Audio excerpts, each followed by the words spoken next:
Selamünaleyküm. Bugün miladi 12 Kasım 2022 Cumartesi, Hicri 1444 17 Rebiülahir. Günün ayeti: Hak geldi, batıl yok oldu. Hiç şüphesiz batıl yok olucudur.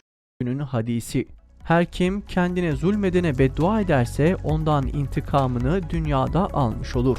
Günün ayeti: Tarihten haberdar olmak için tarihte bugün neler yaşandı hep birlikte bakalım. 1799 İlk meteor yağmuru kaydedildi.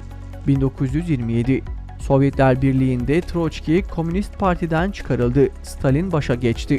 Diktatörlüğe dönüşen Komünist Rusya'da diktatörün kim olacağı mücadelesi her zaman canlılığını korumuş ve devrim çocuklarının ardından zaman zaman liderlerini de yemişti. 1996 Susurluk kazası sonrası ortaya atılan devlet-mafya siyaset ilişkisini incelemek üzere Meclis Araştırma Komisyonu kuruldu.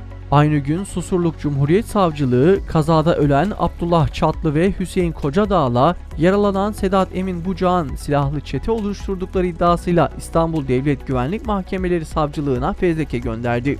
Dava süreci başlarken dönemin İçişleri Bakanı ve Emniyet Eski Genel Müdürü Mehmet Ağar, İçişleri Bakanlığından istifa etti. 1999 Bolu, Düzce ve Kaynaşlı'da 7.2 büyüklüğünde deprem meydana geldi. 894 kişi öldü, 4948 kişi yaralandı. 1999 Düzce depremi 12 Kasım Cuma günü saat 18.57'de meydana geldi. Merkez üssü Düzce olan deprem 30 saniye süreyle etkili olup pek çok ilin yanı sıra Ukrayna'dan da hissedildi.